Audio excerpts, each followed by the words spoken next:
Hello and welcome to a new video. In today's video we're going to take a look at Grumpig in the Open Great League. I have my rank 1 version here and I found a really good core in the current Great League meta, which is going to be Pangoro plus the Grumpig. I enjoy this core a lot because you're going to have a lead that's going to be great against Ghost type Pokemon, which Grumpig doesn't want to face, Dark type Pokemon that Grumpig doesn't want to face, not so much Bug type Pokemon. Those are going to be a bit of a weakness for at least our lead and our say-so, but like there's basically no Bug type Pokemon around. And it gives it basically perfect coverage. And then we're gonna see what Pokemon Pangoro's weak to. Of course, fairy types, where we're gonna have neutral play with our other Pokemon here with our Grumpig.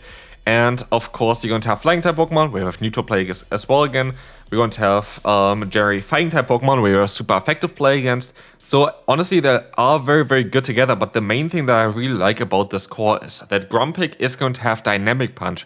Now, being a buffed, but also being just a great coverage move on this Pokemon, allows it to hit basically the similar Pokemon that also you're already going to be able to hit with the Pangoro, which is a great thing to have. I really enjoy this team. I think it's one of the best teams I've played so far. And here against the Mopeko, we should be kind of fine as well, because he can go for the Sludge Bomb. I think they gave up at this point as well. And we can move on to the next opponent. Wigglytuff, horrible for us, you can swap out straight away. Where we're going to have here the Gyarados coming in. That is a bit, of course, we're a little bit still in the early season. I guess some people are running some interesting stuff here. What if for Gyarados we're going to be able to easily align ourselves against, which is going to be fine. They still actually get to another move, but I cannot risk the, not being able to align ourselves. And so we're going to have now the Wigglytuff, which is going to end up against our Clodsire, which is going to be great. The Dynamic Punch is going to get the shield from them as well, and I might even be able to reach another one. Just barely missing out, need like 2 more fast moves, and as you will see here, now it's Clodsire against the Wigglytuff. We can let the move go through, as long as it's not Ice Beam, doesn't hurt that much. Of course, it has to be Ice Beam, but yeah, we're going to be able to go for a Sludge Bomb here, which is going to be enough to get the KO.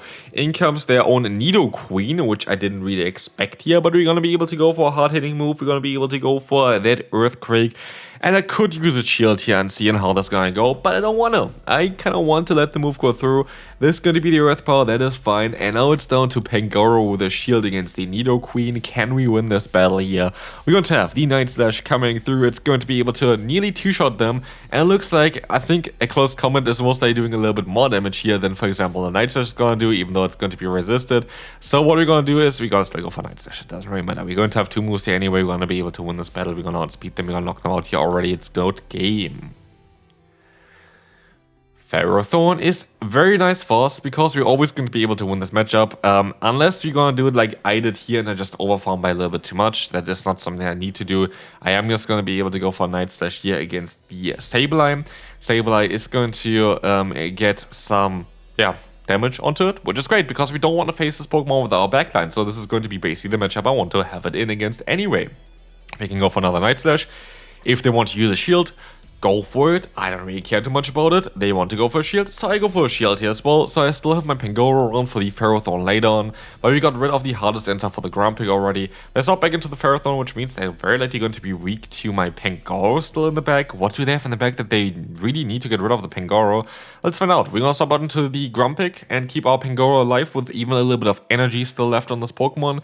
Power Whip is coming through. We're gonna be able to take one, and they're going to have a Lapras in the back. And this is the thing for Dynamic Punch Grumpig. This Pokemon is so good. I love this Pokemon so much. It is so strong. Like, honestly, we're going to be able to resist the fast move, do so much damage against them. Yes, they might be able to knock me out now because I had the previous damage. Oh no, not even. We can still knock them out. Goodbye there. Who cares about Lapras if you can have a Grumpig, and Grumpig going to be able to allow us to get the KO. We have the Ferrothorn here coming in, and we're gonna be able to use, basically the Sludge Bomb to knock them out. They go for Thunder, they know that this game is over, they just forfeit anyway. As you see here, this team is actually really good, but we have a bit of an issue against this Pokemon. Not really, to be fair. We have Annihilate PS swapping in, we're going to have a Drapion, we're getting kind of ward here, but that doesn't mean that we're going to lose this battle immediately, right? We're going to be able to use a shield against the Crunch. I'm not too sure if this is smartest play. Maybe it is? I'm not too sure. We're going to be able to get some damage onto them. No, I don't think it was a smartest play, to be fair, but it is okay. We can... I think we would have still survived a Crunch there before. But we're gonna put them into Ranger, and we might be even able to realign ourselves. We're gonna try to go for the full farm down, and it does not work out, so good job me. It might be just an Aqua Tail though. Hopefully it is. It is just an Aqua Tail, so we still survive. We aligned ourselves. That is going to be kind of nice. Let's see what they have in the back. could be, oh, it's weak to the fighting typing. That can actually be very crucial for us, because now we're gonna get the shield here and we can go for another charge move. And that is all looking kind of solid for us, because now we're gonna get even more damage onto them. Can we still reach another one? We cannot. So it's down to now Clodsire against the Annihilate. I don't think there's a way of us winning this battle here, I have to say. I think this game is gonna be over.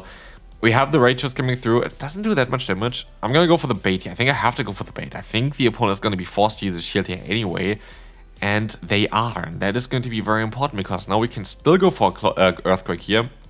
As we see in P-Tide, I'm fairly certain I can still survive the Ice Punch, but I'm also fairly certain I can swap out basically straight away afterwards, which is going to be very important, because of what we see here as well is we're not going to be able to get the KO there. They're going to swap out into the Steelix. I have to let the move go through, but what I can do now is I can overfarm by so much. I need to get up to 2 Night Slashes, which I am at now, and the opponent decides to forfeit. Grimer in the lead is not ideal, but we can swap out into our Grumpig, get some energy advantage. They go for a charge move. It's very likely going to be a Sludge, I guess. Sludge is such a strong move, by the way. Like, look at the damage output. It is ridiculous on how much damage this move doing here right now for being only 40 energy. Like, that's a really strong move for sure. We will see the Pangoro here against us, and again, that's why I like Grumpig so much. You have the coverage that you need in order to deal with this Pokemon, and we can go back into our own Pangoro, and this is going to be a bit of an awkward matchup. I thought it was just a Night Slash, and it is just a Night Slash, so there was a silly play for me to use a shield. I can go for the close combat. Oh, we can go for the swap now. Is this a close combat, or is it just another Night Slash? It is going to be another Night Slash. I think the energy dry at this point. They swap out into the Blastoise, but I have a ton of energy still stored on my own Pangoro, which might be very crucial for later on. And so we're going to be able to go for one Sludge Bomb here. We see it doesn't knock them out straight away, like with 2 of them, but I think we can still survive a hit here. It is going to be the Hydrokin. I still use a shield though, because does do a ton of damage, and I have to use a shield here anyway in order to get to another move.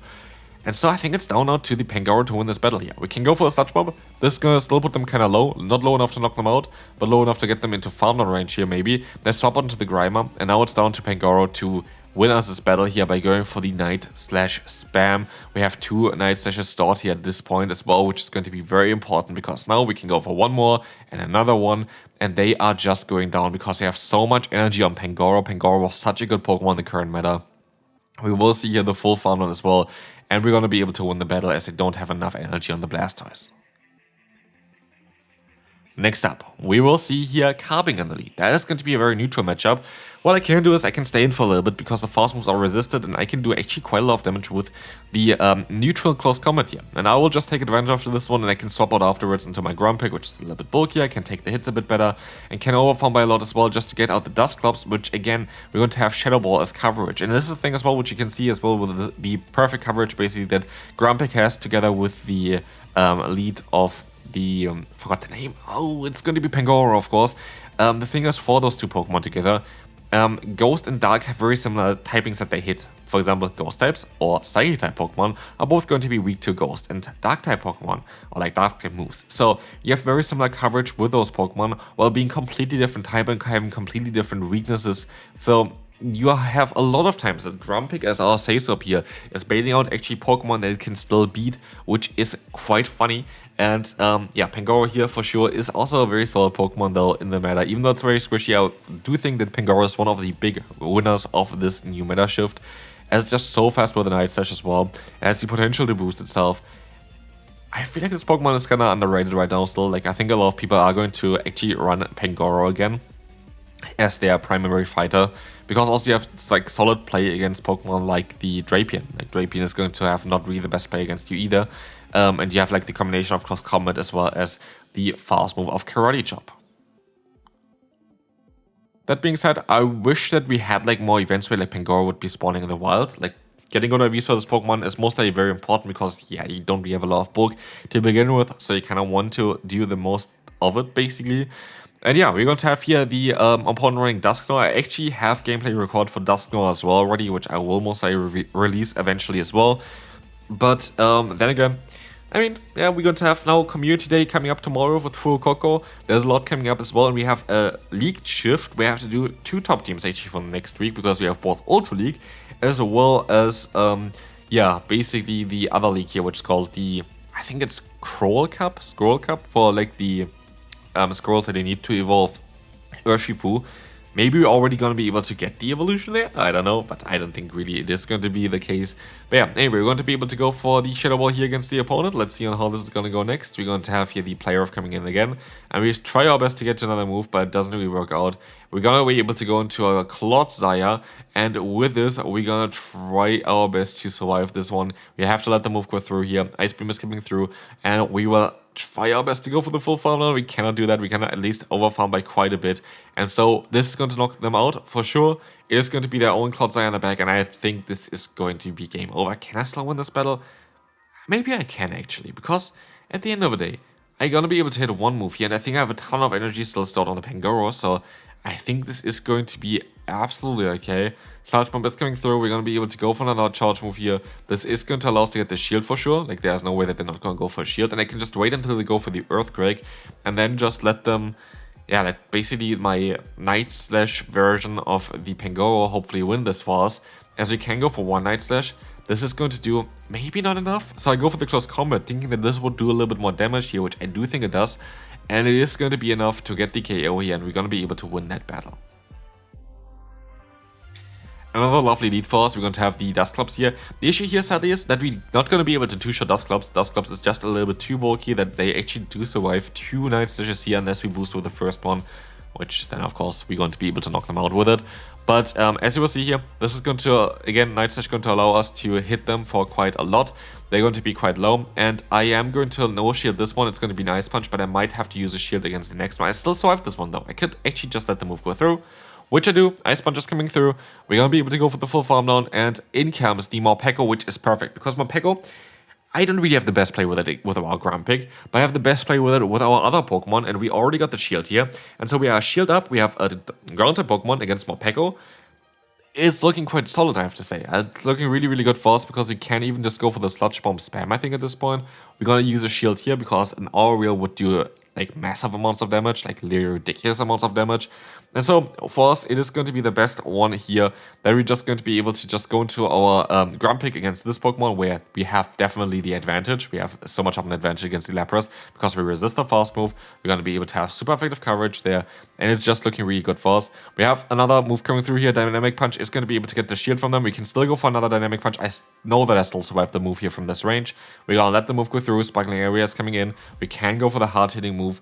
This is looking really, really solid for us because now this is going to be a Dynamic Punch, getting them very low. We can swap out, we can go for the Earthquake against them, not risking anything. Earthquake is coming through straight away, getting the KO, and now it's down to, yeah, Lapras against us with one shield. They can go for a charge move, I can use a shield. Nothing really to risk here, like we don't really want to risk anything at this point. And so this is looking really, really solid for us. We're going to be able to go for the Sludge Bomb, we can knock them out. Next up, we're going to have Manabus against an Elite. That's going to be also the final battle for today. So again, if you enjoy this type of videos, I would really appreciate it if you could leave a like. And as you'll see, we're going to have the Close Combat connect against them, which is looking perfect for us. We're going to use no shield here. I don't think it really helps us to go for a shield at all. And so this is going to be fine. We're hopefully still going to be able to go for the Dynamic Punch. Yes, we can. This should do quite some solid damage. It is neutral, so at the end of the day, it should be okay. And it is going to be enough to get them very, very low. I can still let the move go through. I think I still even survive it. Yes, I do. But they can go for the full farm, but they stop out into their own Grumpig, allowing me to go into my own Pangoro, having a very solid matchup here. I do outspeed them. I do generate energy faster, and I do get to my moves faster. But they're still going to be able to reach the move here before I can get to my next one, which is a bit more annoying, but let's see on how this is going to go. Dynamic Punch is coming through here. We will see a Night Slash going to connect against them. This would knock them out, of course. Absolutely would knock them out. And we have the Night Slash getting here on top of the opponent. We're going to have the Manabus coming in. We're going to try to go ahead and go for another one here. This is going to get the shield, and we can go for the full farm. Now, what do they have in the back? It is going to be sadly a Pokemon that I just don't have play at all with the Clodsire, and so we're sadly going to go up here in a matchup where I don't think I have really a lot of tools at my disposal. I don't think there's really a lot that I can do here. I'm gonna use no shield. I'll actually use a shield here, and we will see that the opponent can still go for another Sparkling Area, and this is going to be it. This is going to be it for this video. So I really enjoyed the core of Grumpig and Pangoro. I think that Clodsire has a little bit of a tougher time this season, but I still think it's a solid Pokemon here. But I also put it into the meta loss Pokemon basically for good reason. But yeah, still a very good team here. Hopefully you enjoy this one. Try it out for yourself, and I will see you then. Bye bye.